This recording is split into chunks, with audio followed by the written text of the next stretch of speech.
À toutes et à tous, merci beaucoup pour votre accueil. Je suis ravie de partager cette soirée, ce petit moment avec vous. Je suis absolument navrée pour mon retard, j'ai eu des problèmes de transport. Écoutez, oui, Sylvie voulait que je témoigne de mon parcours. C'est vrai que moi, je suis psychologue de formation et en fait, j'avais fait ces études de psychologie pour faire du marketing sensoriel et en fait, en fin de psycho, il a fallu faire une thèse quand même un peu sérieuse pour avoir le diplôme et en fait, je me suis plutôt dirigée vers le chocolat qui était une de mes passions. Mes amis faisaient plutôt une thèse sur l'autisme, la schizophrénie ou des choses un peu plus lourdes.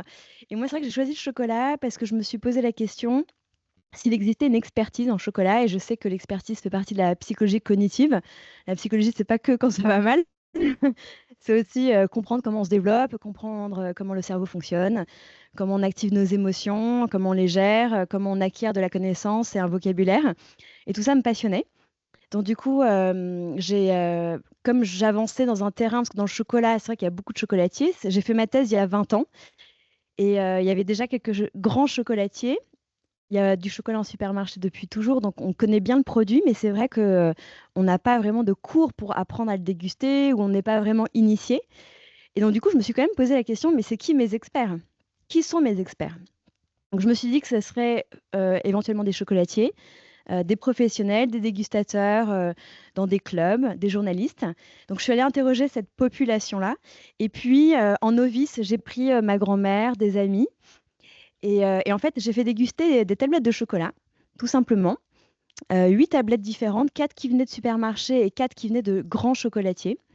Et en fait, je me suis rendu compte quand j'ai interrogé les experts un à un qu'ils avaient la même méthode d'analyse sensorielle.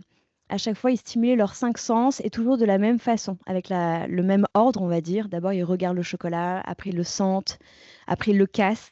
Alors ça, c'était une découverte aussi, pour écouter le chocolat.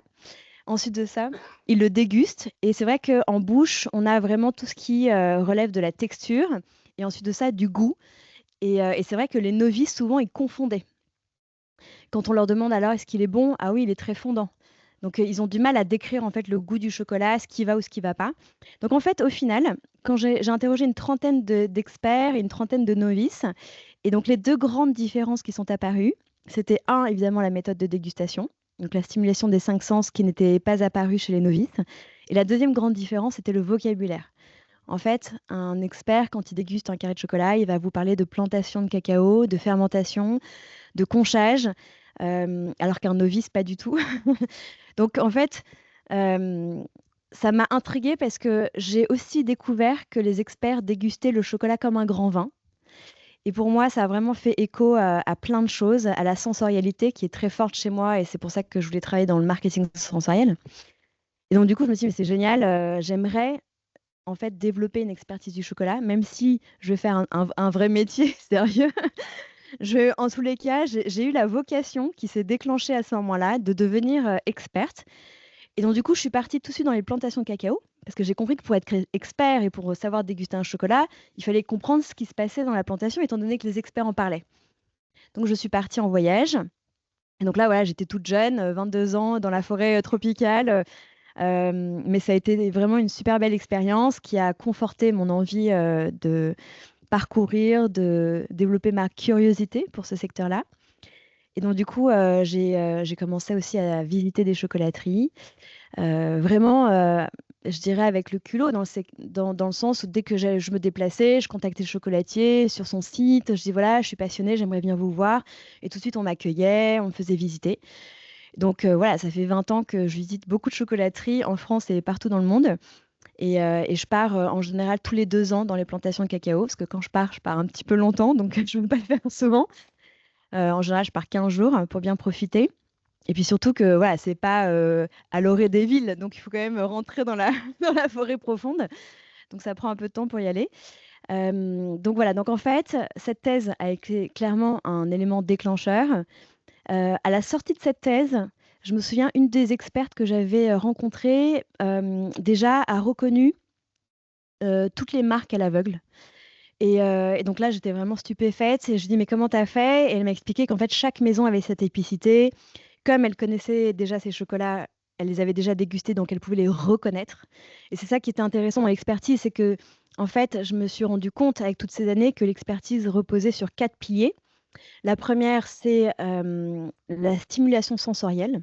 C'est-à-dire qu'en fait, on peut déguster, on peut manger, mais c'est très différent de se dire, bah tiens, je vais analyser. Et dans ces cas-là, on va stimuler ces 5 sens un à un et on va vraiment être focus. Parce qu'en fait, le cerveau, il ne peut pas tout analyser en même temps. Et donc, du coup, le fait de décortiquer permet vraiment une analyse. Donc déjà, c'est la stimulation sensorielle. Ensuite de ça, ça va être la mémoire, enfin, je dirais avant la mémoire, la concentration. D'ailleurs, c'est la première chose, c'est déjà être concentré parce que manger avec des copains ou se concentrer sur un carré de chocolat, c'est pas la même chose. Donc concentration, stimulation sensorielle, mémorisation. C'est vrai que c'est très important quand on veut développer une expertise, que ce soit, voilà, en médecine, en porcelaine, en ce qu'on il faut mémoriser. Il y a un moment donné, pour être capable de poser un diagnostic, de reconnaître un objet, il faut l'avoir déjà vu et mémorisé. Donc ça, c'était hyper important et donc du coup, j'ai activé ce process, en fait, très rapidement pour, ce qu'avait fait l'experte, en fait, quand elle avait découvert, reconnu tous les chocolats à l'aveugle. C'était vraiment sa mémoire. Donc voilà, donc j'ai activé ma mémoire. J'ai une mémoire d'ailleurs très sélective maintenant, mais ça, c'est un autre sujet. Et ensuite de ça, le quatrième pilier, c'est le vocabulaire. C'est qu'en en fait, on peut être très sensible, détecter beaucoup de choses, on peut reconnaître, mais si on n'est pas capable de verbaliser et d'exprimer ce qu'on ressent et de décrire avec les bons mots, et aussi de développer un vocabulaire pas forcément technique, mais je dirais plutôt nuancé et précis, bah, ce vocabulaire-là, en fait, il s'acquiert, il se développe, je dirais par l'expérience, mais aussi par, la dégustation ensemble. Et à chaque fois, moi, je conseille pour les personnes qui veulent progresser, de toujours déguster avec quelqu'un. Parce que déjà, ce quelqu'un va jouer à un jeu de miroir. En fait, il va, pouvoir aussi poser des mots, donner un ressenti.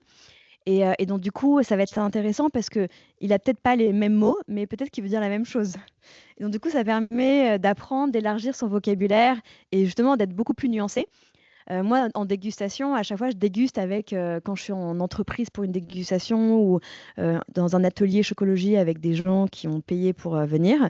À chaque fois, je déguste avec ces personnes, je les fais parler et parfois j'ai des nouveaux mots qui arrivent sur la table et je dis: «Ah, c'est vrai que ça fait pas partie de mon spectre». Et donc du coup, je les intègre parce que c'est intéressant et que parfois ici, il y a des analogies avec le textile ou avec le parfum et on pense pas à utiliser ces mots-là et c'est vrai que c'est assez intéressant dans la dégustation. Donc voilà, donc en fait, avec ces 4 piliers, c'est vrai que ça m'a vraiment portée pour, justement développer cette expertise. Donc en sortant de psycho, j'ai cette vocation qui se déclenche et très rapidement, une autre femme que j'avais interrogée en tant qu'experte m'appelle un peu en panique et me dit: «Écoute Victoire, est-ce que tu peux me remplacer sur un atelier? Parce que je dois partir justement en voyage, dans les plantations et je me suis engagée avec cette agence événementielle. Je sais que tu peux me remplacer et parler du chocolat». J'ai «OK, OK», donc bon, j'étais un peu timide. Et donc du coup, me retrouver confrontée à 30 commerciaux de chez Renault, toute jeune, parce que je sortais de ma thèse. Voilà, c'était ma première animation pendant 2 heures et demie, donc ça me semblait long aussi. Et en fait, j'ai adoré le faire évidemment, ça a été un challenge. Mais en fait, je me suis rendu compte que j'avais plein de choses à raconter sur le chocolat. Comme j'avais fait tout un menu de dégustation en faisant découvrir les grands artisans parisiens. Et comme je les avais interrogés pendant ma thèse, j'ai pu raconter un peu leur personnalité, leur travail. J'ai fait déguster leurs spécialités. Et donc, du coup, finalement, ça s'est très bien passé. Toujours avec des petits jeux, des quiz, parce que voilà, moi, j'aime bien jouer. Je pense que la vie est un grand jeu, un grand terrain de jeu et je continue à jouer. Et en fait, ça s'est très bien passé et cette agence a commencé à me faire travailler assez régulièrement parce qu'elle m'appelait tous les mois. Et moi, après psycho, je suis allée faire un master de marketing à HEC. Donc, j'étais encore étudiante. Et donc, du coup, je revenais à Paris en voiture. Je me pressais pour aller animer des dégustations de chocolat grâce à cette agence qui me faisait travailler. Le tout était aussi de facturer cette agence. Donc, du coup, au départ, je sollicitais maman qui est experte en porcelaine, justement. Et donc, du coup, je lui demandais d'envoyer des factures. Et au final, au bout de 4 dégustations, elle m'a dit: «Non mais Victoire, c'est plus possible. Là, il faut que tu crées ta boîte parce que moi, mon expert comptable, il va pas être content». Donc du coup, j'ai créé ma boîte. J'ai créé mon SARL, voilà, il y a 18 ans donc c'est une boîte que j'ai toujours aujourd'hui finalement. C'est ma boîte de conseil et d'expertise et en fait, ça m'a lancée dans l'entrepreneuriat alors que j'étais encore étudiante, alors que j'avais pas du tout prévu de monter ma boîte. Donc du coup, je me suis dit: «C'est pas grave, je vais monter cette boîte et ça sera une boîte un peu plaisir, à côté d'un vrai travail». Donc du coup, je poursuis mes études Et donc là, à la fin de mon master, je dois faire un stage et donc là, j'étais pris d'ailleurs à la Maison du Chocolat en marketing. Mais comme j'adore voyager, j'ai eu une opportunité de partir à Madrid en marketing chez Kraft Food. Alors ils font pas de la bonne nourriture, mais ça a été, très intéressant.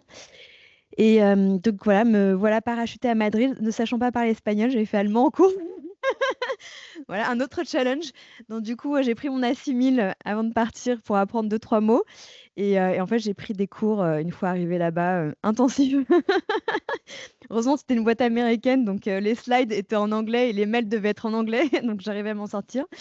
Mais quoi qu'il en est, c'était quand même une expérience amusante.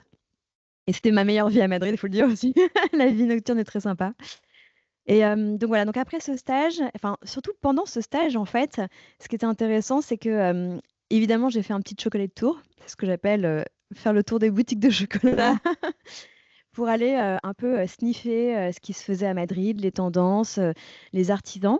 Et en fait, il y a un concept qui m'a beaucoup plu, qui était une grande boutique de chocolat où tout était en libre service. Et je vous avoue que c'était très très avant-gardiste parce que, il y a 18 ans, ça n'existait pas à Paris. Une boutique, on se sert.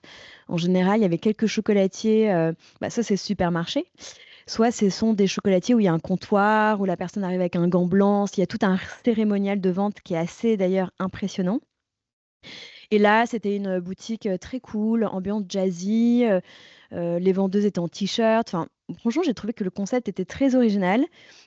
Et donc du coup, j'ai commencé à étudier un petit peu, les produits. Et ce qui est drôle, c'est que j'ai une personne qui était investisseur, qui m'appelle en disant: «Je viens à Madrid justement pour acheter une boîte. Ça serait sympa qu'on se voit». Je dis: «Mais carrément, mais il faut surtout que je te montre une boîte de chocolat». Et en fait, cette personne-là, je l'avais connue parce que déjà, c'était le père d'une amie en psycho. Ensuite de ça, il s'occupait d'une association qui aidait à scolariser des enfants au Liban. Et moi, j'ai fait ma dernière année de psycho au Liban. Et donc, du coup, j'étais très attachée à ce pays. Et donc, du coup, je l'ai aidé un peu à remonter cette association. On était partis au Liban ensemble.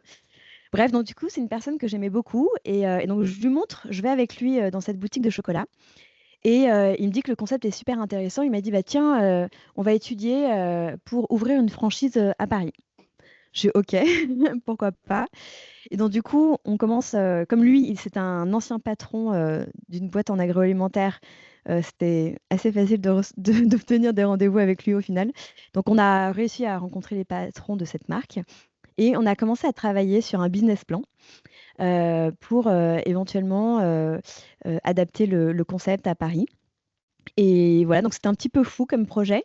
Mais au final, du coup, après mon stage, j'ai eu une proposition d'embauche et que j'ai déclinée parce que je me suis dit que j'allais rentrer à Paris pour ce projet entrepreneurial. Et donc, du coup, là, j'arrive à Paris et on commence un peu à étudier un concept store du chocolat. Un peu avec cette marque, mais aussi, on a étudié le Sephora d'un chocolat. Et donc, du coup, on a commencé à faire un peu un tour du monde où on a essayé de dénicher des artisans et on a travaillé pendant 6 mois sur comment ça se passerait à un Sephora du chocolat. On s'est beaucoup inspiré de boutiques de vin qui vendaient le vin pas par marque, mais par famille aromatique ou par expérience.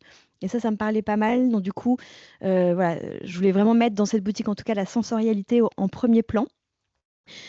Et donc voilà, me partie vraiment en train de monter une marque. Donc vous imaginez la tête de mes parents, ils pensent que c'est bon, je vais accepter mon embauche chez Kraft.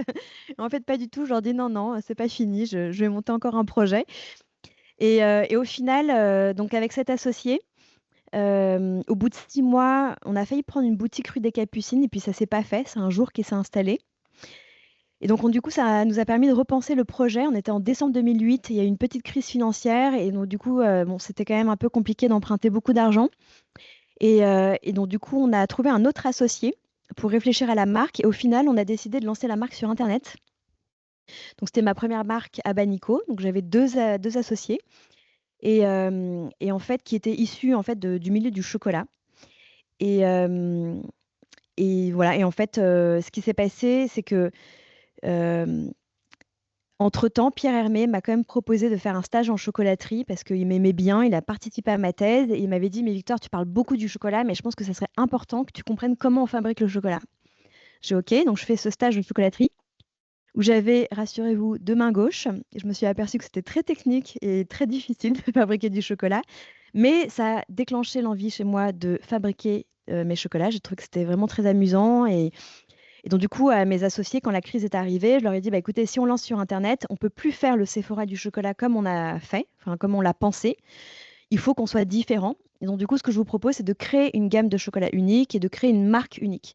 Et donc du coup, là, j'ai retravaillé, je me souviens, c'était en janvier 2009 du coup et j'ai lancé ma marque en novembre 2009. Donc vous voyez, pendant 9 mois, j'ai retravaillé pour tout créer, donc une marque avec des packaging, des recettes.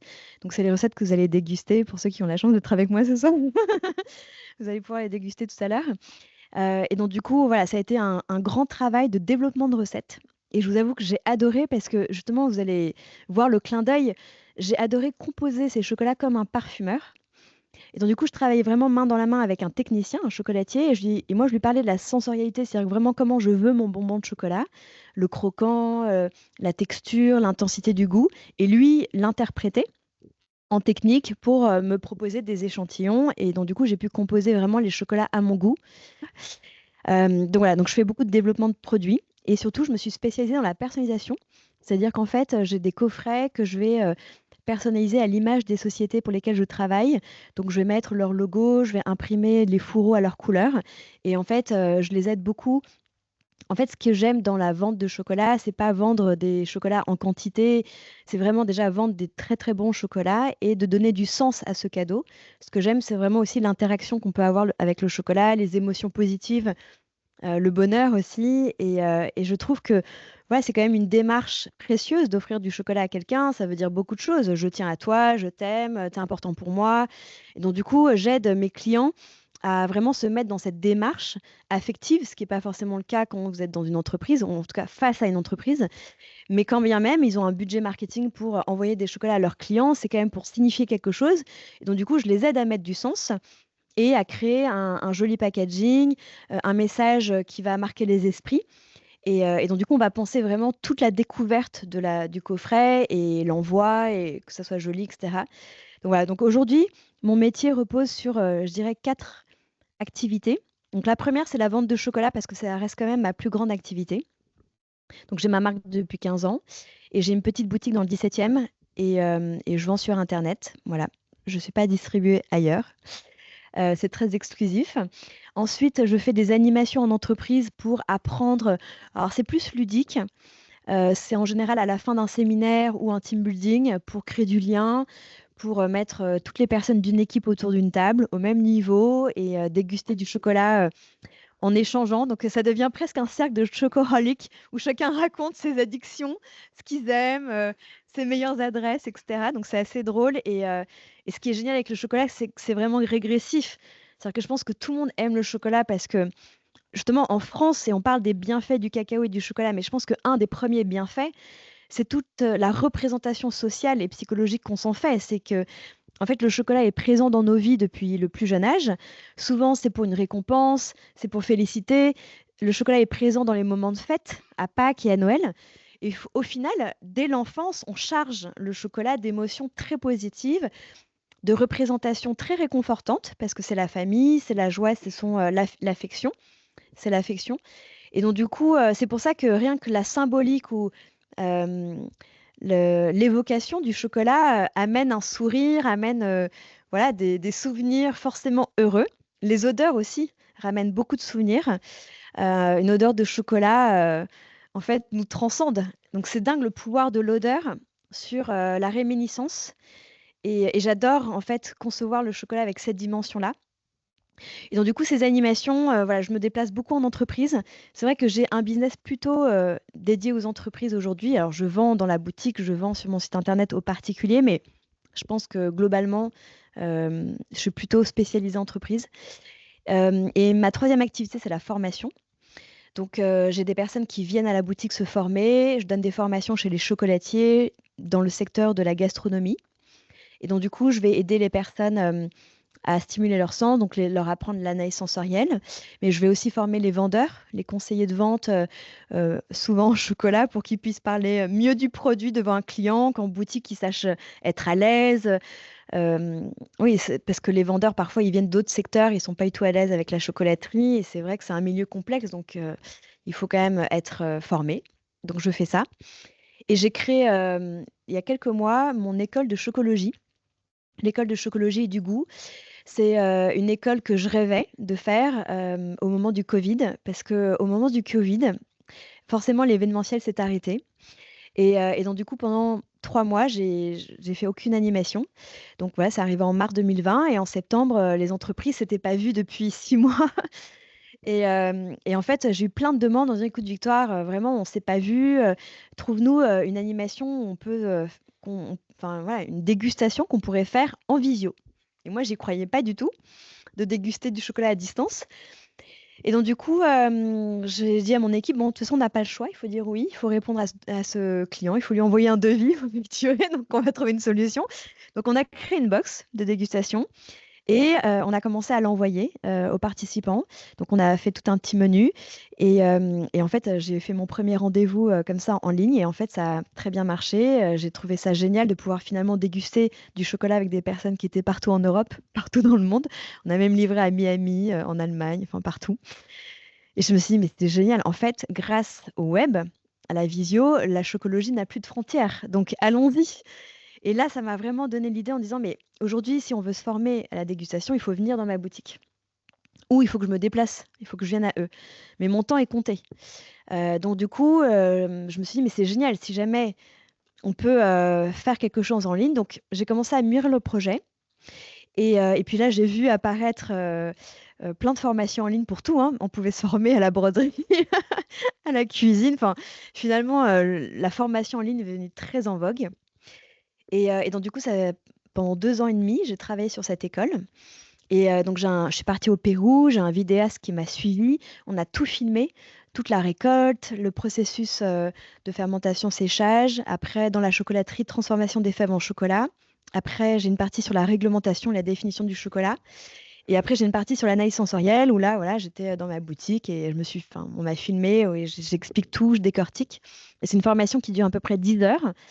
Et une fois que la personne a validé la théorie, elle peut s'inscrire à une masterclass où là, elle reçoit une box de dégustation avec des tablettes qui viennent de partout. Et on analyse une dizaine de tablettes et comme ça, on met en pratique l'analyse sensorielle ensemble. Il y en a qui sont venus déjà, parce que j'ai déjà des apprenants, là, il y a une trentaine de diplômés déjà. Et donc, il y en a qui sont venus à ma boutique parce qu'ils étaient en France. Ils m'ont dit non, non, je veux déguster avec toi. Donc, du coup, ils sont venus à ma boutique. Puis, il y en a qui étaient, on a vendu à une personne en Finlande, au Brésil, en Suisse. Donc, eux, ils sont pas venus dans ma boutique, mais en tous les cas, on a pu faire la masterclass. Donc, ça, c'est top. Et puis, ça, du coup, j'ai créé un certificat de chocologie. Donc, voilà, donc c'est tout nouveau. C'est inédit. Mais bon, je m'amuse bien, comme vous voyez. C'est toujours beaucoup de travail, mais et c'est pas évident, en fait, de créer un métier. Et ce qui n'a pas été évident, en effet, c'est de débroussailler, parce que clairement, même si je me suis beaucoup inspirée de l'onologie, euh, en fait, il fallait quand même tout créer. C'est pas évident de se positionner par rapport aux chocolatiers, parce que ce sont quand même majoritairement des hommes. Ils ont ces CAP. Moi, j'ai pas de CAP chocolatier, j'ai pas de BTM. Je suis pas MOF, meilleur ouvrier de France. Donc, c'est pas évident d'être légitime vis-à-vis de ces personnes-là. C'est En plus ça, c'est vrai que je vends du chocolat, donc parfois il y en a qui me considéraient comme une concurrente. Euh, et puis c'est vrai que quand c'est nouveau, on se demande toujours qu'est-ce qu'elle fabrique à côté elle. Donc voilà, mais au final, voilà, aujourd'hui, je pense que oui, c'est plus que reconnu parce que j'ai des clients fidèles et j'ai des personnes qui s'inscrivent et qui sont trop contents d'apprendre. Donc ça fait vraiment plaisir. J'ai aussi le grand honneur de recevoir une médaille en juin dernier, qui est en fait un nouvel ordre qui a été créé par le président et Guillaume Gomez, qui est l'ancien chef de l'Élysée, qui a passé 25 ans à l'Élysée. Et en fait, ils ont décidé avec un petit comité de créer un ordre qui n'est pas le mérite agricole, mais qui est l'ordre français du rayonnement gastronomique. Et donc, je fais partie de la première promotion de cet ordre, donc ça a été vraiment un honneur. Parce que du coup, voilà, je me suis dit, bah, au moins c'est officiel, c'est officiel que c'est reconnu.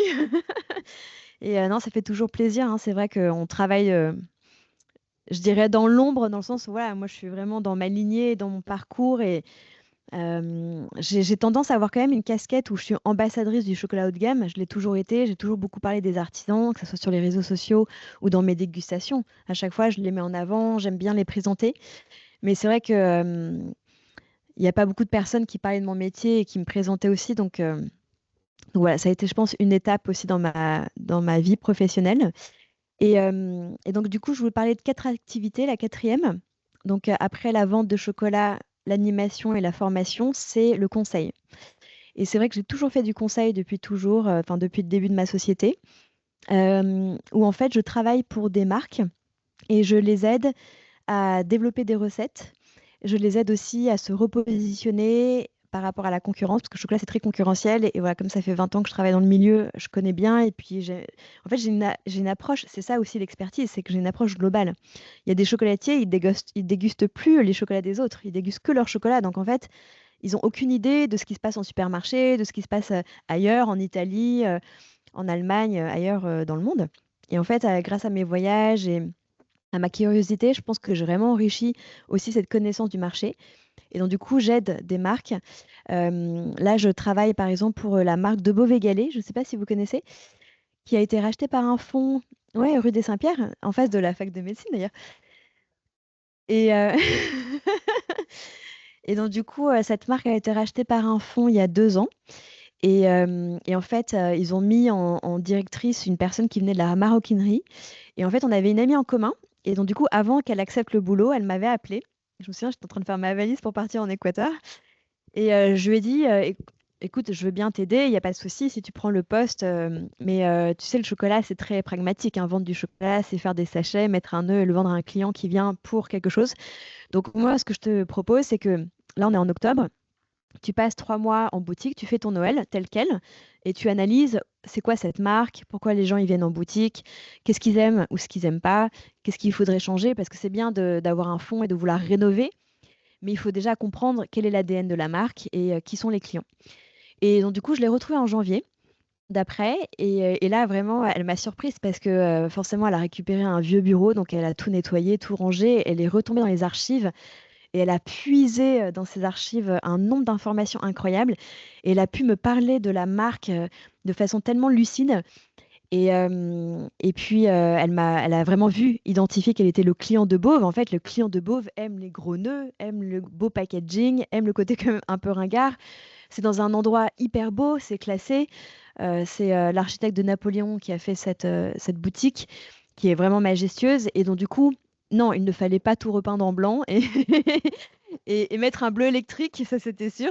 Et donc, du coup, c'était vraiment intéressant pour moi de les accompagner parce que moi, j'étais là pour leur poser les bonnes questions et pour aussi leur donner tous mes tips de vendeur de chocolat aussi, hein, parce que voilà, quand on a une marque depuis 15 ans, on a des réflexes, on sait ce qu'il faut pas faire, on a des erreurs à pas commettre. Donc, je préfère leur dire tout de suite, ça leur fait gagner du temps.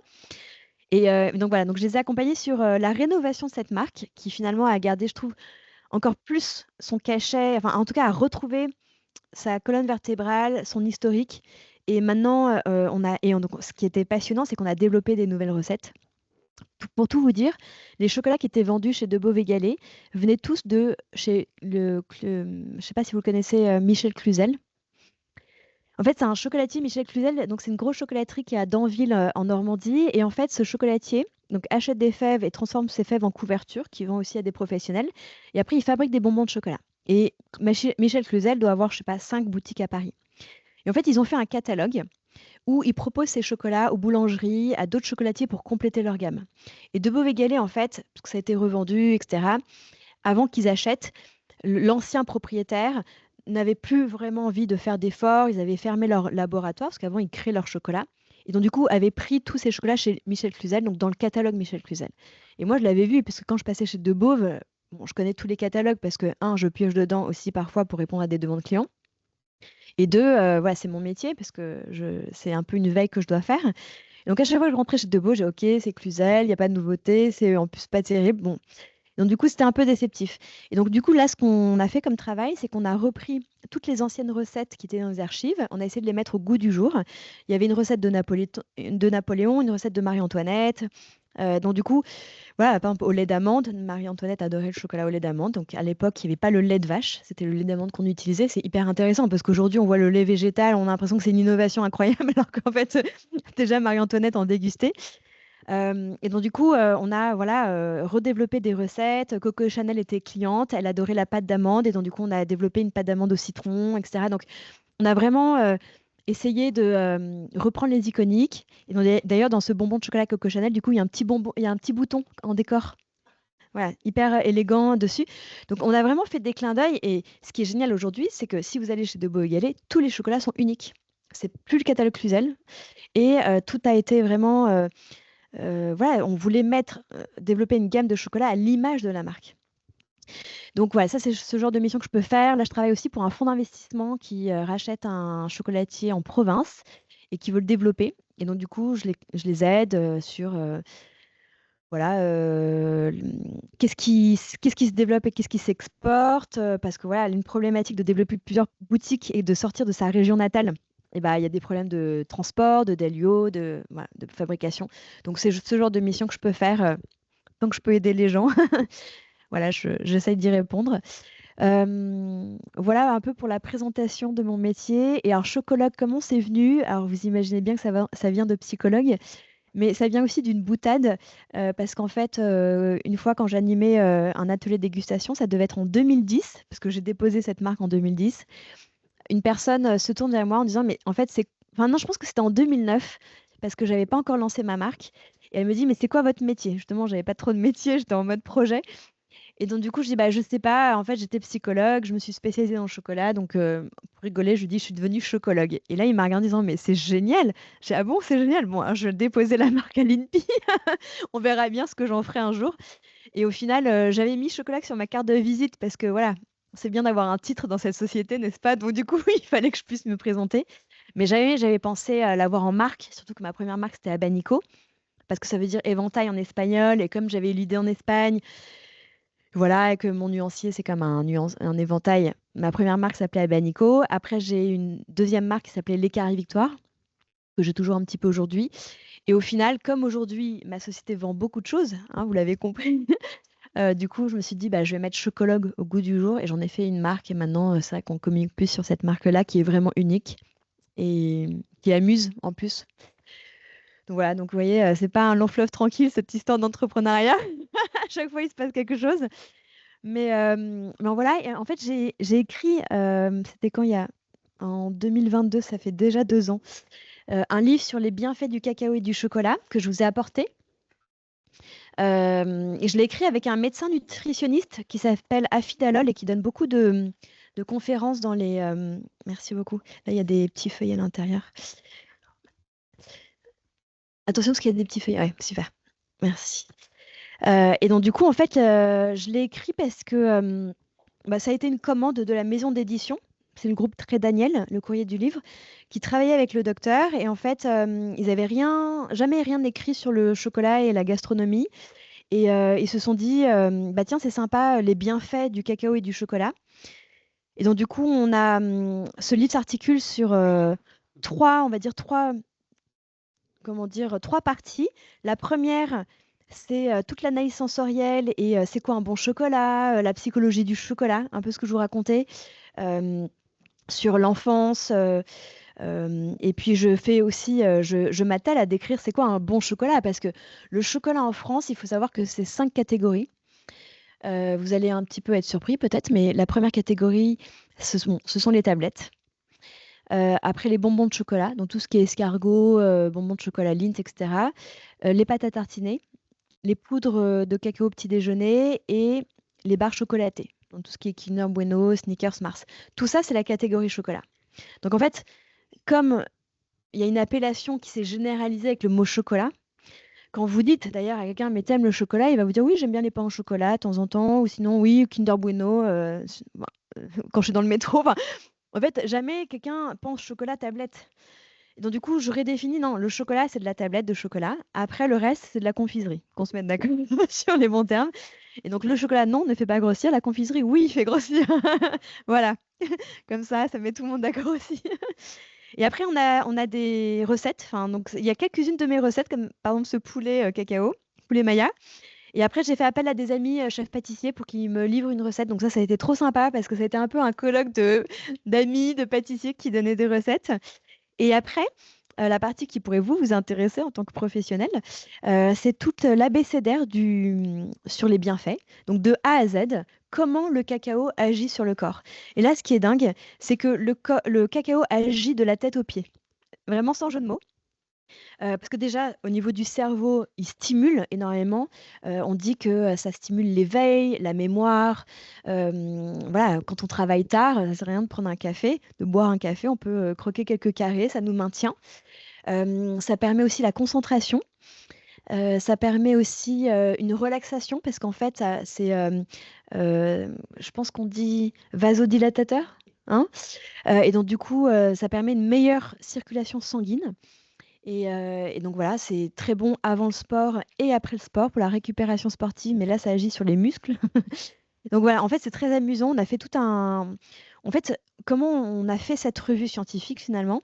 On a pris toutes les dernières études scientifiques qui sont plutôt majoritairement américaines sur le cacao. Et en fait, on voit vraiment que ça agit sur le microbiote, sur la mémoire, sur aussi la tachycardie, en fait, comme c'est vasodilatateurs, ça permet de prévenir des maladies cardiovasculaires.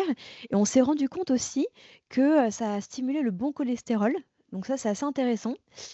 Ça agit sur la peau, parce que parfois, on dit souvent, oui, le cacao, enfin, le chocolat donne de l'acné. En fait, non, je pense que c'est le gras et le sucre qui peuvent donner de l'acné. Une tablette de chocolat noir, je ne le crois pas. En tous les cas, les études montrent que c'est pas le cas.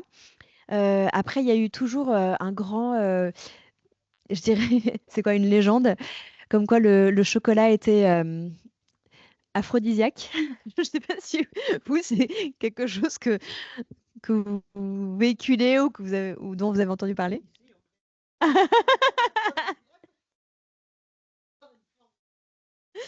Non, non, mais ce qui est drôle, c'est que en fait, non, non, non, le cacao n'est pas un excitant. Mais ce qui est amusant, c'est que cette légende, elle vient quand même des Mayas. Parce qu'en fait, quand Hernando Cortés, qui était le conquistador, qui a découvert les fèves de cacao et qui les a ramenées en Espagne à la cour de Charles Quint, en fait, Hernando Cortés, quand il a rencontré ces Mayas, on lui a offert une boisson cacaotée, qui était vraiment une boisson plus de rituel et honorifique. Donc voilà, on lui a offert pour l'honorer. Et en fait, il a quand même remarqué que le roi Moctezuma en buvait énormément, dit 50 tasses avant d'aller honorer son harem. Et donc, du coup, je pense que, bon, c'est la légende qui raconte ça, mais donc, du coup, depuis toujours, il y a eu un peu une réputation de ce cacao boisson, hein, toujours sous forme de boisson. Et le cacao est arrivé en France en 1615 avec le mariage de Louis XIII et Anne d'Autriche, donc la première espagnole qui arrive à la cour de France. Et en fait, elle vient avec ce cacao. Donc en fait, le cacao arrive en 1532 en Espagne et seulement presque 200 ans après en France, en 1615. Et en 1660, Louis XIV se marie avec une autre espagnole, donc Marie-Thérèse. Et elle, complètement folle dingue de chocolat. Et Louis XIV, c'est vrai qu'il a eu un règne plutôt libertin. Et ce qui est amusant, c'est qu'on voit que le cacao a eu vraiment un rôle de sensorialité, de sensualité pendant ce règne, où il était consommé dans des boudoirs, dans le lit, dans des trembleuses. Ce sont des tasses avec des rebords qui remontent pour pas que le chocolat se renverse dans le lit. Et il y avait vraiment une consommation avant de dormir de ce chocolat chaud. Donc c'était voilà. Et je pense que cette réputation comme ça, c'est un peu transmise. Aujourd'hui, il n'y a vraiment pas de preuves scientifiques, mais ça reste dans l'imaginaire. C'est bien aussi, exactement. Voilà, après, oui, on parle du stress. C'est vrai que le chocolat détend aussi. On parle aussi, c'est vrai que quand on regarde la composition du cacao et du chocolat, il y a énormément de nutriments. On parle vraiment, d'ailleurs, on a toujours dit que le chocolat, c'était Xocoalt, c'était la nourriture des dieux, parce que voilà, c'était vraiment consommé en rituel, mais aussi parce que le cacao était un arbre sacré qui reliait les hommes au divin. Donc il y a toujours une mystique, comment on peut dire, un côté mystique et un côté, oui, euh, je sais pas. Oui, ça a toujours été une boisson assez sacrée finalement.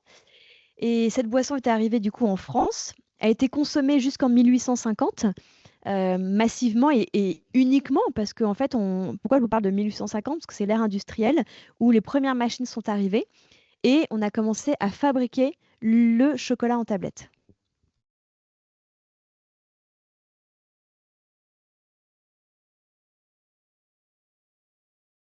Et donc du coup, donc voilà, donc en fait, on croque le chocolat uniquement depuis, oui, 1850. Donc c'est assez récent, hein, ça fait moins de 200 ans qu'on croque le chocolat. Et pourtant, l'homme domestique le cacao depuis 5000 ans.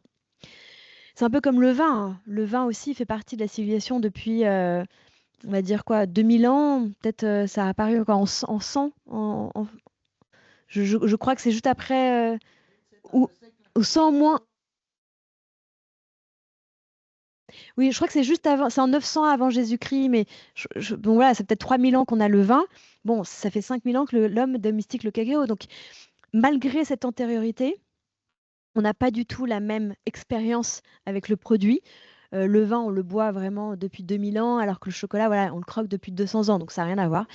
Et donc, du coup, on continue à s'inspirer quand même de l'onologie, rien que les cépages, enfin, le système d'assemblage. Le vin, avant, il était uniquement assemblé. Et en fait, c'est très récent, c'est depuis les années 70 que les vignerons arrêtent de mettre leurs raisins dans les cuves du village, enfin 70 peut-être, non, les années 50, et qu'ils font en fait des vins de domaine. Voilà, c'est très récent quand on parle avec le milieu du vin. Avant, c'était que de l'assemblage. Et pareil avec le cacao, avant, c'était que de l'assemblage. Moi, j'avais un arrière-grand-père chocolatier à Lyon, il achetait des fèves, il savait même pas d'où ça venait. C'était, je veux des fèves. Parfois, ça venait de Costa Rica, parfois de Côte d'Ivoire. C'était pas une commande précise. Et donc, du coup, voilà, on voit que vraiment, euh, c- cette consommation se précise. Maintenant, on parle vraiment de chocolat de domaine aussi, de plantation, avec des goûts très particuliers. Et donc, du coup, c'est là où mon métier a tout son sens. C'est que du coup, on peut vraiment, en apprenant à déguster, on vient savourer toute la complexité aromatique d'un chocolat. Parce que le chocolat de Madagascar est très différent d'un chocolat de Côte d'Ivoire. Et pour plein de raisons, botaniques, terroir, mais aussi qualité de fermentation et qualité de torréfaction. Donc voilà. Mais oui,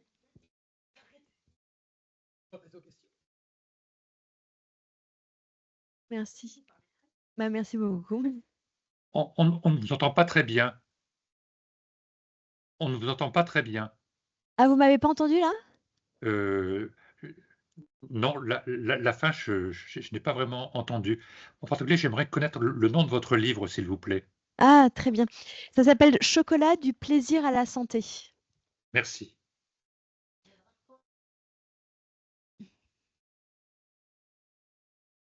Très bien, merci.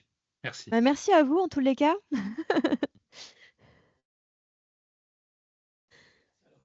J'ai commencé les questions. Désolé, je suis toujours en choisi les bonnes fèves. Alors, bon, pour faire un chocolat, il y a un ingrédient, enfin deux paramètres. Un paramètre produit, matière première, bien sûr. Deuxième paramètre, c'est le conchage. Si vous prenez le micro, monsieur, j'entendrai, s'il vous plaît.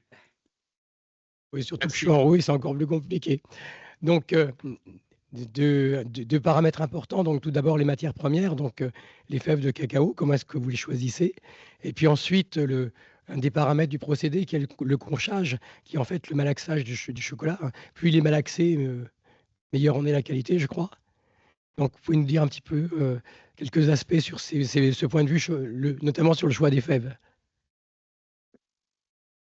Alors le choix des fèves, il faut savoir que dans l'industrie du cacao, il y a 2 filières. Il y a la filière du standard et du bulk qui est tradée à la bourse.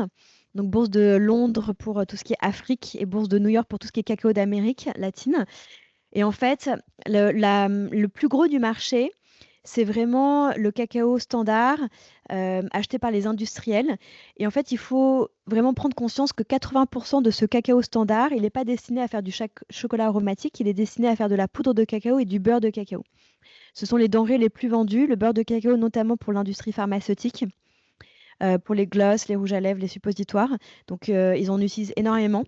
Et la poudre de cacao comme matière première, mais par exemple, poudre de cacao, ça peut être 5% dans un Kinder Bueno, ça peut être 10% dans un Nutella.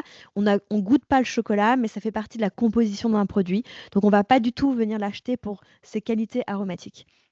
Donc, la majeure partie du cacao standard, n'est pas cultivé dans un souci de qualité et dans un souci aromatique. Et donc, du coup, c'est bien pour ça qu'une filière parallèle s'est créée il y a 25 ans, qui est la filière du cacao aromatique, comme le café de spécialité, le thé de spécialité. Donc, c'est une filière qui est récente, 25 ans, qui a été leadée qui a été imaginée par un mouvement qui s'appelle le Bean to Bar aux États-Unis, qui est en fait, ça a été des premiers Américains qui, quand ils faisaient leur voyage dans les plantations, ont ramené des fèves. Et en fait, eux qui avaient que du Hershey, qui a un goût de vomi, vraiment affreux, et ben en fait, ils ont ramené ces fèves, ils se sont amusés à les mettre au four et à les torréfier eux-mêmes. Et en fait, en les torréfiant, on peut enlever la peau, donc ils l'ont fait avec la main. Ils ont gardé le grain. Et en fait, avec ce grain, comme il y a 50% de beurre de cacao, si vous le faites fondre dans une casserole, vous obtenez une pâte, comme une pâte à tartiner, mais sans sucre. Et cette pâte de cacao, voilà, vous rajoutez un petit peu de sucre et vous avez du chocolat. Donc en fait, c'est tout simple. Et ils ont commencé à faire ça dans leur cuisine, et puis après, à acheter des petites machines sur Amazon, etc. Mais c'est vraiment comme ça que c'est né. Et ils se sont rendus compte, waouh, en fait, le chocolat, ça goûte comme ça, mais c'est incroyable parce que franchement, ce qu'ils avaient en offre dans le supermarché, c'était affreux. Et donc, du coup, voilà, donc la prise de conscience du goût du cacao aux États-Unis, ça a été vraiment par ce mouvement Bean to Bar. Et aujourd'hui, il y a plein de chocolatiers qui achètent ces fèves extraordinaires, qui viennent de plantations très précises. Et c'est comme ça aussi qu'on a pu euh, alimenter cette filière aromatique et de qualité, parce que, en fait, c'est aussi une formation que nous, on doit donner aux planteurs en disant, voilà, pour avoir un bon cacao, il faut que tu cueilles ton fruit à maturité, il faut que tu fermentes bien tes fèves. Et parfois, les planteurs, eux, c'est quand même quelque chose qui leur permet de vivre. Ils sont payés tous les jours. Donc, ils n'ont pas de salaire mensuel. Dès qu'ils vendent, ils sont payés. Donc, du coup, ils ont une autre logique par rapport à nous. Ils ont une logique voilà, de survie. Et donc, du coup, ils ont tendance un peu à bâcler, si jamais on n'est pas derrière eux, le travail pour tout de suite avoir leur argent. Et donc, du coup, c'est important. Non, la fermentation, c'est pas 2 jours. La fermentation, c'est 5 jours ou 9 jours. Donc, tu dois attendre que ton cacao soit bien fermenté. Donc, voilà. Donc, il y a vraiment 2 filières. Et en France, ça a été grâce à des chocolatiers comme Bonnat, Pralu, Avoiron, enfin Bonnat, Avoiron et Pralu à Roanne, et d'autres chocolatiers comme Cluzel, j'en parlais, qui vraiment, eux, achètent des fèves depuis maintenant presque 100 ans et qui ont initié les Français à ce chocolat aromatique. Je sais qu'on est le seul pays à manger du noir. La consommation en France, c'est 50% de noir, 50% de lait. Et on est le seul pays au monde qui mangeons du noir. La majeure partie du monde consomme du chocolat au lait et de la confiserie. Donc en fait, je me dis, c'est super triste parce que la majeure partie du monde ne connaît pas le goût du cacao. Donc il y a vraiment une formation à faire et une initiation. Et en plus de ça, ce qui est pire, c'est qu'ils n'aiment pas le chocolat noir parce qu'ils trouvent que c'est astringent et amer. Et en effet, parce que la poudre de cacao, la fève est astringente. Mais un bon chocolat noir de qualité, c'est pas du tout astringent. Je vais vous en faire goûter. Et en fait, j'en veux quand même un peu. Enfin, je remercie l'industrie, toutes les marques qui sont au supermarché, de nous faire aimer le chocolat, parce que ça, c'est top. Mais j'en veux un peu à Lindt qui s'est mis en premium, qui rajoute, vous verrez dans la composition, de la poudre de cacao amère. Dans chaque recette, il y a de la poudre de cacao amère, parce qu'en fait, il fait croire à un amateur de chocolat, parce que celui qui achète du Lindt, il est forcément très amateur, que le chocolat noir, il est bon parce qu'il est amer. Et en fait, c'est pas vrai. Pour moi, l'amertume, ça veut dire non sucré.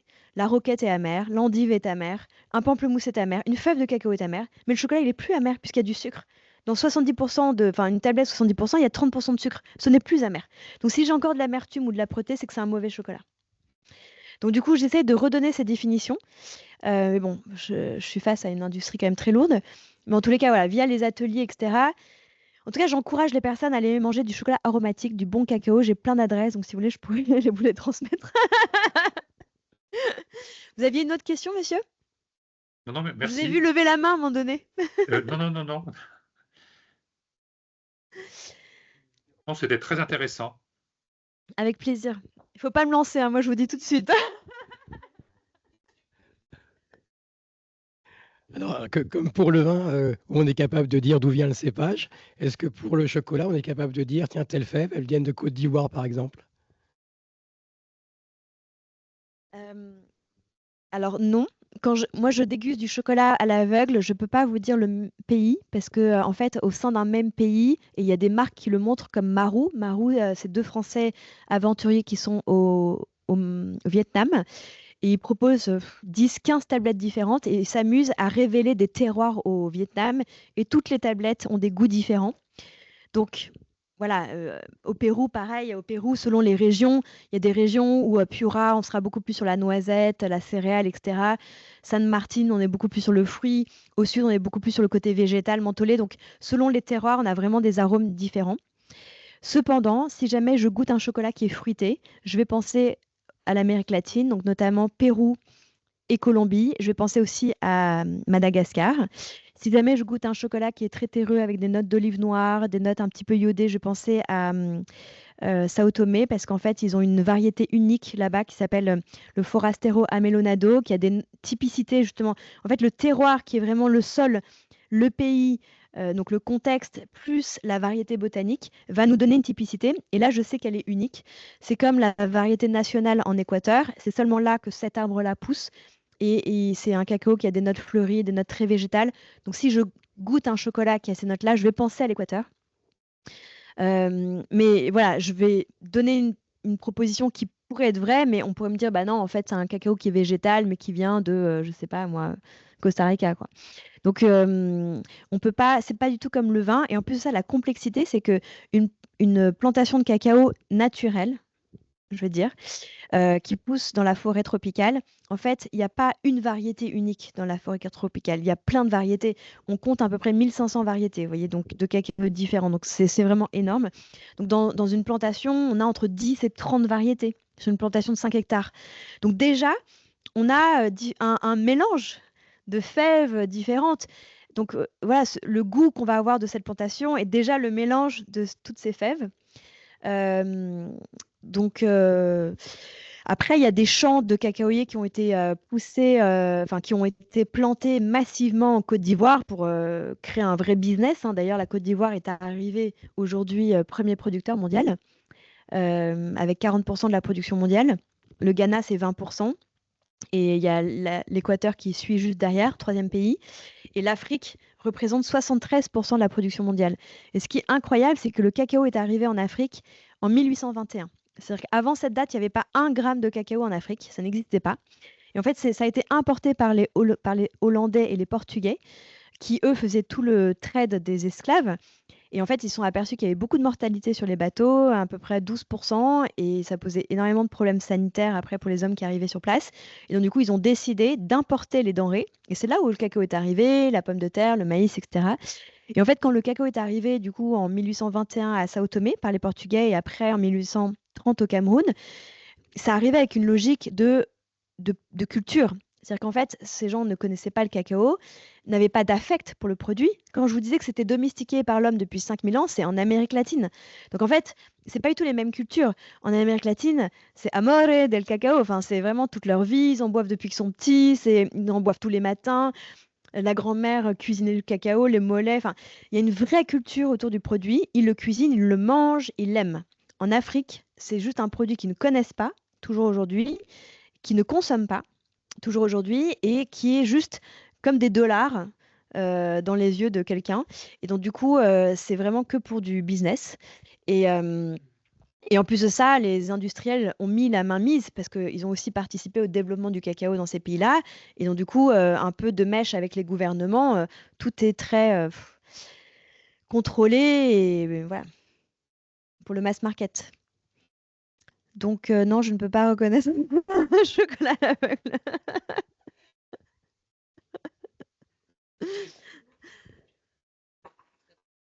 Merci. Moi, j'ai plusieurs questions. Tout à l'heure, vous disiez que si le chocolat était amer, c'est parce que sous l'impulsion de Lindt, on avait rajouté de la poudre de cacao pour le rendre amer, pour faire croire que c'était bien qu'un chocolat soit amer. Et puis là, vous disiez, mais il peut y avoir du sucre, c'est quand même du chocolat. Alors évidemment, je me présente, hein, comportement alimentaire, obésité, diabète, etc. D'accord? Et vous acceptez jusqu'à combien de pourcentage de sucre dans un chocolat noir pour qu'il reste un chocolat noir? Ça, c'est ma première question. Merci beaucoup. Alors déjà, ce que je vous ai dit sur Lint, c'est ma propre interprétation. C'est-à-dire que c'est vraiment mon analyse, qui n'est certainement pas partagée par Lint. Donc du coup, qu'on soit tout à fait à l'aise, moi aujourd'hui, je peux plus manger ce chocolat-là. C'est un chocolat qui est très très peu cher. Et quand je vois justement comment est fait, comment est cultivé ce cacao très peu cher, j'ai aucune envie de l'acheter parce qu'il faut imaginer que le cacao, c'est de l'agriculture. Donc ce sont des fruits qui poussent sur un arbre. Toutes les pommes ne sont pas mûres et toutes les pommes ne sont pas belles. Il y a des verts, il y a des fruits pourris, etc. Ce chocolat, ce chocolat de masse, il prend tout ce qu'il y a sur l'arbre. C'est-à-dire que dans la fermentation, dans le bac de fermentation, vous avez aussi bien du cacao moisi noir avec des champignons dessus que du cacao où le fruit a été pourri, la cabosse était pourrie, donc le fruit est jaune, enfin le mucilage et la fève à l'intérieur est toute jaune pourrie, enfin comme une pourriture, quoi, marron. Et donc du coup tout ça, ça fermente et ça donne des très mauvaises bactéries parce que c'est quoi le goût au final? Ce sont des protéines de goût, donc ce sont des bactéries qui se transforment en protéines et qui forment en fait des facettes aromatiques. Et c'est pour ça que pour moi, c'est vraiment un chocolat qui est sale et qui a des très mauvais goûts. En plus de ça, c'est un chocolat industriel. La majeure partie torréfie énormément parce que justement, comme ce chocolat est sale, et en fait, il y a beaucoup de bactéries dans le cacao. C'est pour ça qu'il faut faire vraiment attention quand on le travaille. Et en fait, et la torréfaction permet d'assainir les fèves. Et donc, du coup, c'est une des étapes qui est assez cruciale pour un industriel qui fait de l'alimentaire. Et donc, du coup, j'ai tendance à dire que la majorité des tablettes de chocolat industrielles sont surtorréfiées, voire brûlées.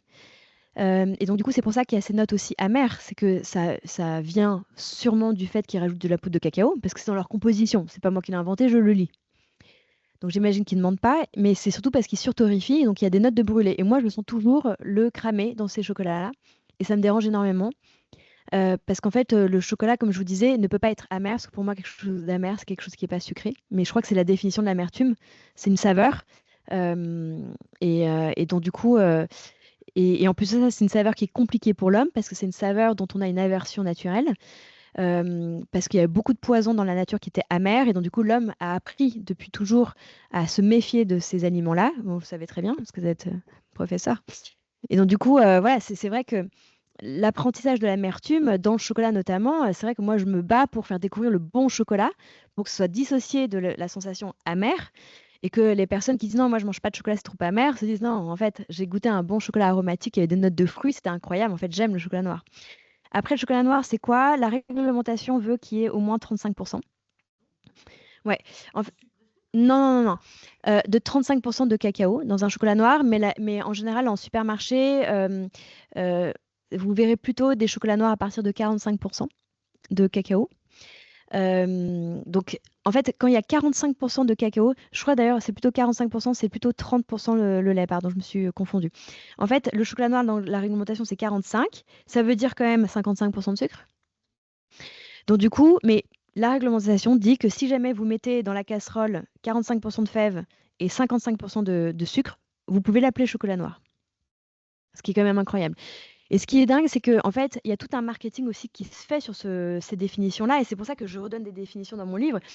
Par exemple, le poulain, la tablette poulain dégustation chocolat noir, il y a marqué, il y a marqué extra, pas extra bitter, mais extra noir, je crois. Extra noir. J'en ai acheté une la semaine dernière, justement. J'aimerais faire une vidéo sur ce mensonge. Et donc, du coup, en fait, il y a marqué extra noir. Donc, on retourne la tablette, il y a quand même marqué 48% de cacao. Donc, 48% de cacao sur un chocolat noir, la définition veut que le reste, ça soit du sucre. Donc, il y a 52% de sucre. Moi, je trouve que c'est un peu mensongeux de dire extra noir quand il y a plus de sucre que de... Sachant qu'une tablette 70%, c'est-à-dire qu'il y a 30% de sucre.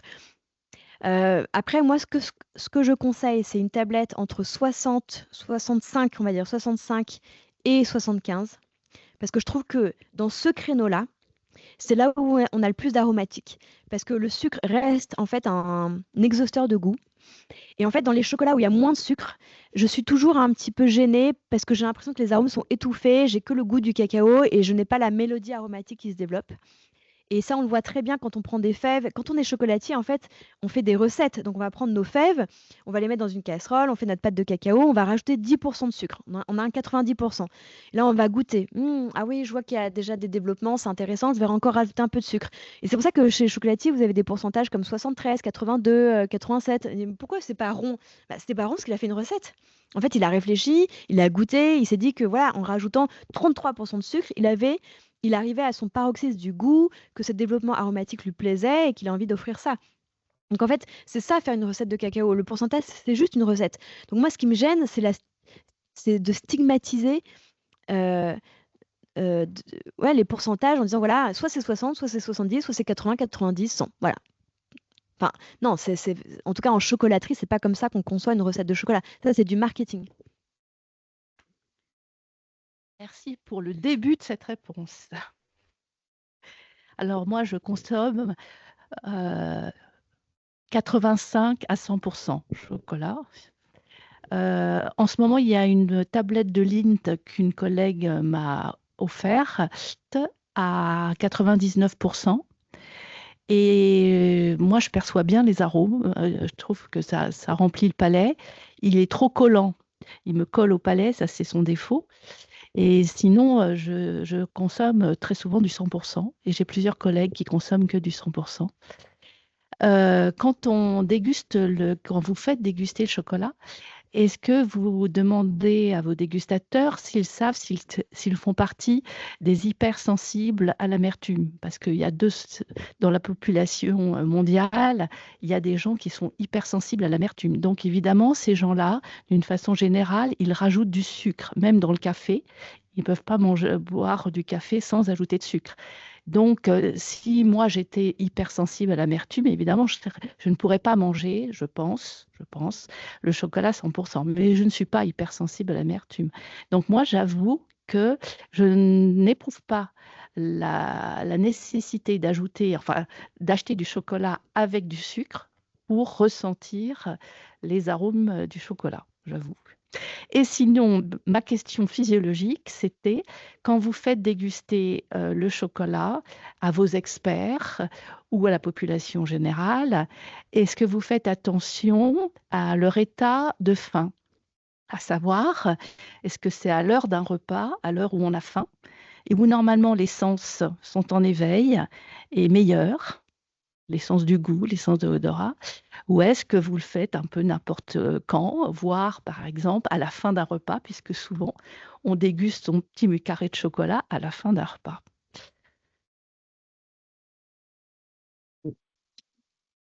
Alors déjà, pour compléter votre première remarque, quand je donnais mon créneau, c'était vraiment dans l'appréciation d'une mélodie aromatique, parce qu'en fait, c'est presque de la physique.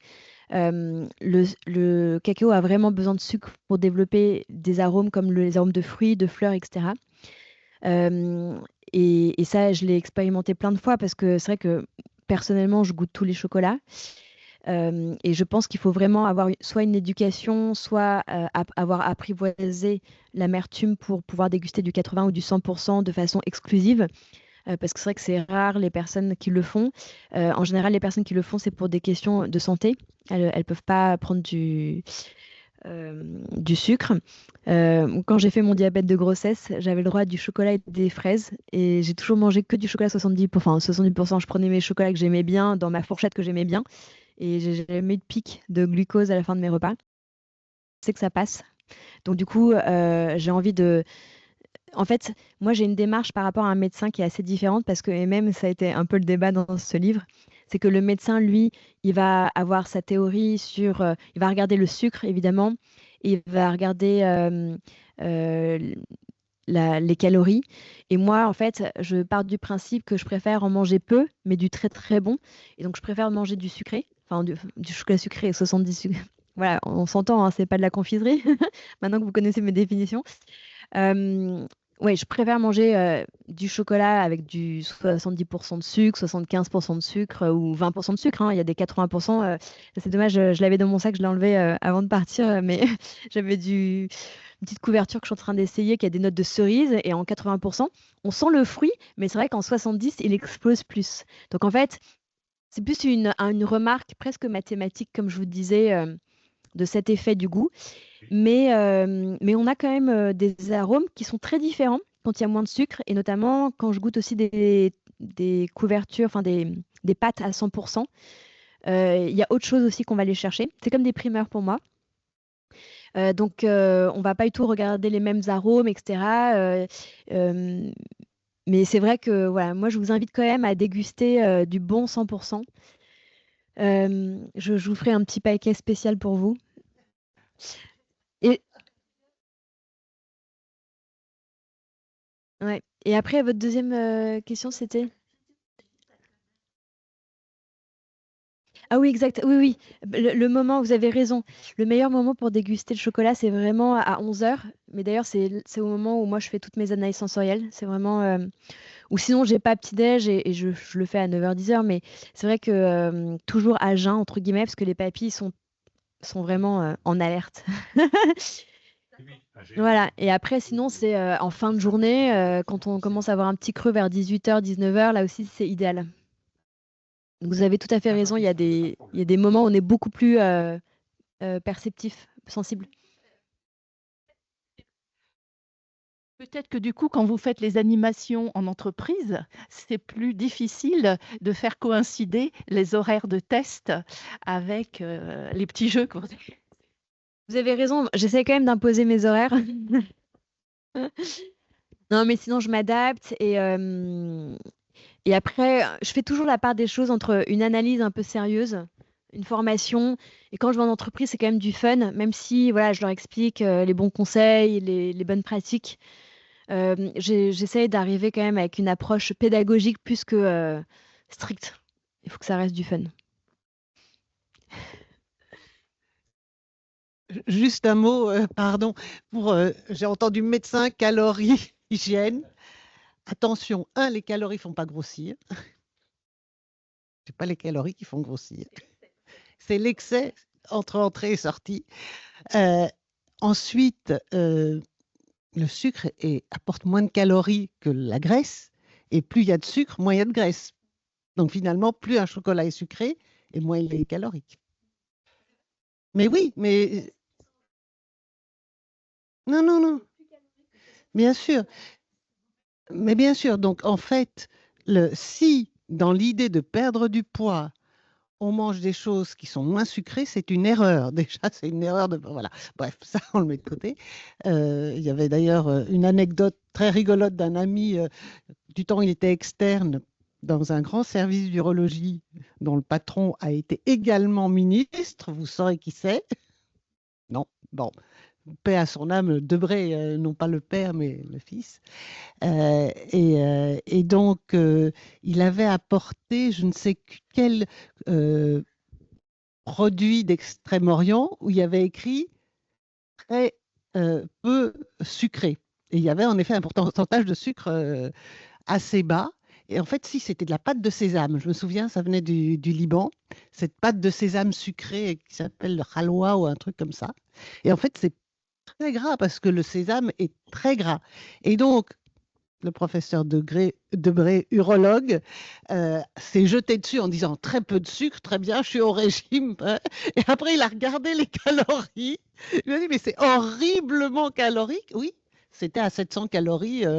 Enfin, c'était une pâte donc très grasse, mais sans doute du très bon gras, du sésame, etc. Voilà. Donc ça, c'était une parenthèse. Ce n'est pas une question, c'est juste une réflexion.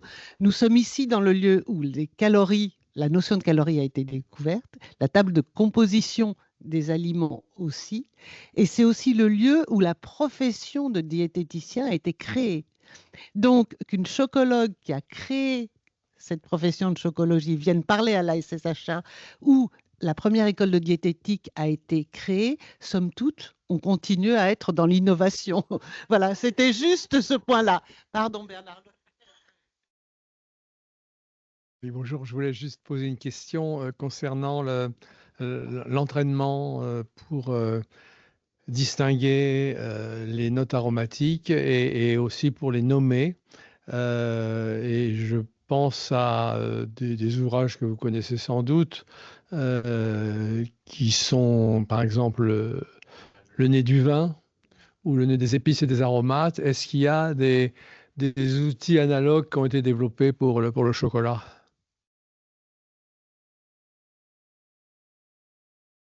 Oh, pardon. Merci. Alors, pas à ma connaissance, dans le sens où, en fait, ces outils-là, ils sont très précieux et moi, je les ai beaucoup utilisés, notamment l'olfaction, parce que ce qui est intéressant, c'est que le goût se trouve dans notre nez. Donc, du coup, j'ai énormément cultivé mon olfaction depuis toujours et grâce à ces outils, ces petites fioles. Et je pense que la première chose à faire, c'est prendre conscience. Moi, je vois que les personnes n'ont pas conscience que le chocolat déjà peut être fruité, parce que déjà l'acidité n'existe pas en supermarché. Parce que comme je vous dis, il faut avoir du cacao aromatique pour avoir un peu d'acidité et des fruits. Donc du coup, c'est un type de cacao qu'on ne trouve pas, alors que là, justement, je vous ai apporté un chocolat très très acide avec des notes de citron, des notes de groseille, des notes de banane. Et ça, voilà, typiquement, les gens, ils n'ont jamais goûté ça de leur vie, si jamais ils mangent que du supermarché. Donc du coup, je, je pense que la première démarche, c'est vraiment de prendre conscience que le cacao peut avoir des familles aromatiques. Et donc du coup, dans mes ateliers, c'est la première chose que je donne, c'est un feuillet avec toutes les familles aromatiques. Je leur en parle, je leur explique c'est quoi le goût. Et d'ailleurs, dans mes 2 livres, je parle des familles aromatiques du cacao pour justement initier les personnes. Parce que une fois qu'on est au courant, déjà, on peut se poser la question quand on mange un chocolat et on peut essayer de deviner. Si on n'est pas au courant, on ne devinera jamais, on ne reconnaîtra jamais les arômes. Donc du coup, ça c'est la première chose à faire. Et après, c'est comme tout, hein. Enfin, moi, je m'entraîne aussi bien avec le chocolat que l'huile d'olive, que le vin, que le fromage. Enfin, tout ce que je mets en bouche, que je sens, les fleurs, est sujet à stimuler mes sens et à affiner mon palais. Donc du coup, on peut le faire avec tout. Voilà. Ah, il y a une question là-bas de notre ingénieur son. Petite question parce que du coup, vous avez pas mal parlé du côté chocolat mais je me posais une question par rapport au côté psychologue. Est-ce que vous avez l'impression que du coup, toutes vos études par rapport à la psychologie, ça impacte vraiment tout ce que vous faites dans les ateliers, enfin, les conférences, etc. sur, par exemple, pourquoi on mange du chocolat. C'est vrai que moi, quand je mange du chocolat, c'est plus pour être réconfortée ou enfin, comme on le voit dans les films, je sais pas, une rupture ou ce genre de choses. Est-ce que vous voyez que ça a un impact sur genre, les gens, si c'est plus les femmes qui en mangent ou les hommes ou ce genre de choses?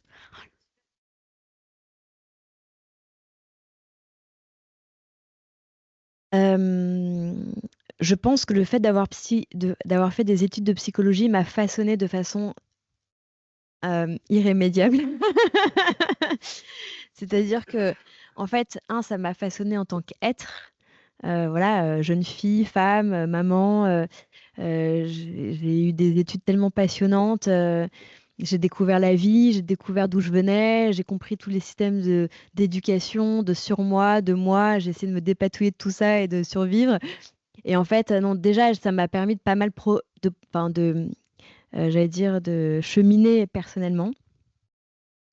Ensuite de ça, ça a clairement, quand je vous disais que j'aimais donner du sens aux cadeaux d'affaires pour mes clients, je pense que je suis la première à donner du sens à mon existence. C'est-à-dire que j'ai toujours été drivée par ça. C'est-à-dire que j'ai toujours sauté dans les trains qui avaient du sens pour moi. J'ai toujours relevé les challenges qui pour moi avaient du sens et m'enrichissaient. Donc je pense que j'avance vraiment avec cette conscience, avec ce jeu toujours de la vie qu'offre la vie. Tant que je respirais, je jouerais, et je sauterais dans des trains. Et en même temps, avec l'envie, la prise de conscience surtout que les autres sont la plus grande quête finalement au monde. Moi, c'est vraiment ma quête. Enfin, je l'ai vu dans les voyages très rapidement. J'adore voyager, hein. Entre mes 18 et mes 30 ans, je partais sac à dos tous les mois aux 4 coins du monde avec juste un aller-retour. Donc, j'ai passé des heures entières dans la rue à parler avec des gens que je connaissais pas. Et en fait, ces rencontres humaines, je vous parlais aussi d'effet de miroir. C'est vrai que ça m'a vraiment appris à être qui je. Enfin, ouais, ça m'a appris à savoir qui j'étais. Et je me suis inspirée de plein de personnes que j'ai rencontrées, que je trouvais formidables. Et c'est vraiment dans cette rencontre que j'essaye aussi de m'inspirer au jour le jour. Et dans mon métier, c'est comme ça aussi que je le fais. C'est-à-dire que c'est clair que la chance que j'ai, c'est que je travaille pour un produit où à chaque fois que j'ai un rendez-vous, les gens ont smile, c'est leur pause. Les gens sont trop de bonne humeur, sont trop sympas avec moi. Les gens sont surexcités quand ils arrivent à la boutique. Enfin non, mais j'ai la chance d'être entourée de gens qui sont joyeux, qui sont heureux, qui sont contents de venir acheter du chocolat. Ils sont contents de le déguster quand je le présente. En plus, je suis passionnée, donc du coup, je sais qu'ils apprécient ma passion. Donc voilà, je leur fais un beau cadeau. Eux, ils me font un beau cadeau en étant réceptifs, en posant des questions.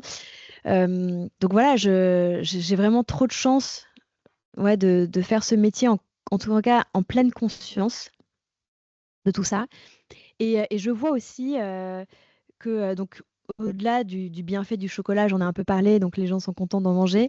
Il y a aussi les bienfaits de la stimulation sensorielle. En fait, je me rends compte qu'on est dans un monde très intellectualisé, c'est-à-dire que tous nos métiers visent à être déjà, et puis électronisés maintenant, digitalisés. Donc du coup, le cerveau est vraiment surstimulé, hein, ça, il n'y a pas à dire. Les moments de détente où on fait rien et on est juste à fermer les yeux ou en tout cas à ressentir sont très rares. Et je crois que aider les gens à ressentir à un moment donné, c'est vraiment précieux. Et c'est ce que je fais avec mes ateliers. Et moi, je me rends compte que le fait de faire une pause, il n'y a pas de bruit, on se concentre. Ouais, je vous parlais de concentration, on stimule nos sens, on stimule notre mémoire parce que je leur fais deviner des choses, donc ils doivent un peu réfléchir. Bah, tout ça fait qu'ils se recentrent et voilà, ils écoutent leurs vibrations. euh, Ça aligne énormément de choses. Ça aligne l'énergie. Enfin, moi, j'y crois beaucoup.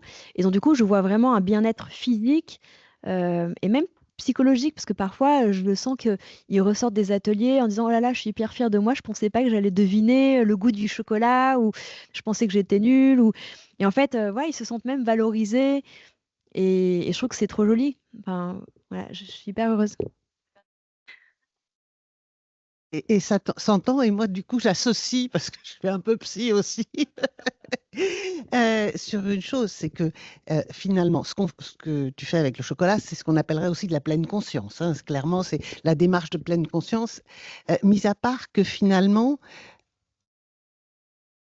toi, tu y arrives avec une validité qui est la validité sensorielle. Alors que, je dirais, nous les psys, qui sommes psys, si je puis dire, et qui pratiquons la pleine conscience pour se recentrer, pour apprendre finalement à être dans l'écoute des différentes sensorialités, et pas seulement la vision, parce que, en fait, je suis d'accord avec toi, on est très intellectualisé, mais on est surtout quasiment bidimensionnel, c'est-à-dire que toute notre société de pays, non pas en voie de développement, mais fait qu'on passe par la vision et on oublie les autres sens, hein. L'odeur est insupportable quand on va dans d'autres pays, etc. On se dit, enfin, un peu plus lointain, on se dit, mais ça sent, mais oui, parce que ici, on aseptise, ou alors, voilà, bref, ça c'est à part. Et donc, je dirais la validité de faire de la pleine conscience à travers un objet qui est l'objet premier qui est en effet par rapport à un objet qu'on va incorporer, qui apporte du plaisir, qui apporte une multisensorialité, est finalement beaucoup plus pertinent que de le faire pour apprendre finalement dans l'absolu à s'apaiser. Et là, je viens de switcher sur quelque chose qui me semble important. Je n'ai pas encore élaboré complètement, mais voilà. Là, j'ai fait une conférence au Salon du Chocolat en octobre, où je parlais justement de l'art de la dégustation et des familles aromatiques. Et j'ai fait déguster au public 2 chocolats pour comparer, parce que j'aime bien comparer aussi. Ça apporte beaucoup de plaisir de mettre en regard 2 chocolats différents, comme 2 huiles d'olive, comme de toutes choses. Et en fait, il y a une jeune fille qui est venue me voir. Donc, je pense à toi parce qu'elle m'a fait un témoignage incroyable en disant: Mais vous savez, vous m'avez sauvée de mon anorexie. Parce que j'ai lu votre bouquin et en fait, moi, j'osais plus manger de chocolat, etc. Parce que j'étais vraiment dans mes problèmes d'alimentation. Et en fait, votre bouquin m'a fait réapprendre à aimer le chocolat et à le déguster justement avec cette pleine conscience, cette sensorialité que du coup, maintenant, elle en reconsomme. Enfin, je pense qu'elle était toujours un petit peu malade, mais elle en reconsomme, elle s'autorise parce que elle est dans ce petit plaisir qu'on s'octroie et qui est pas culpabilisé parce que justement, il y a du plaisir sensoriel Et puis voilà, je dis bien que déguster, c'est pas une tablette de lait noisette devant Netflix. Non, déguster, voilà, c'est la pleine conscience, c'est quelques carrés, c'est le goût. Et en fait, c'est un principe assez général que je partage, c'est que dès lors qu'on met du goût dans quelque chose, ça change tout. À chaque fois, bon, le gouvernement fait comme il veut pour nous alerter sur le gras, sucré, salé. C'est vrai que saveur ou texture nous rend complètement addicts et nous fait oublier le sens même de l'alimentation. Un aliment a du goût. Et en fait, plus on va prôner ce goût, le goût d'une carotte, le goût, je sais pas, même de l'amande, d'un chocolat noir, du caramel, plus on va être dans cette recherche, moins on va se perdre en fait sur des saveurs qui ne sont pas du goût. Et dans mes ateliers, je différencie, je définis bien. Non, attendez, si jamais j'ai de l'acidité en bouche, je peux avoir un vinaigre et je peux avoir aussi du citron. Donc c'est l'arôme qui va me dire, qui va dire à mon cerveau qu'est-ce que j'ai en bouche. Donc il faut toujours bien dissocier saveur et goût. En tout cas, pour prendre conscience de tout ça. Et voilà, donc ouais, je pensais à toi, je t'avais pas raconté, mais Si, avec grand plaisir. Très bonne soirée. À bientôt. merci. À bientôt. Eh bien, merci, merci Victoire pour cette septième, un chiffre mythique en plus, hein. Septième after work. Ça ne pouvait être que sur le chocolat avant les fêtes. Donc, voilà, donc on remercie toutes les personnes qui étaient en visio. Désolé pour m'avoir un peu enroué. Et puis donc, on est désolé, mais on va déguster un peu sans vous. Et donc, on vous remercie pour votre participation. Et on vous donne rendez-vous le 11 mars pour les prochains afterwork dont on vous donnera le thème prochainement. Joyeuses fêtes de fin d'année avec beaucoup de chocolat. Et à Voilà. bientôt. Merci beaucoup. À bientôt.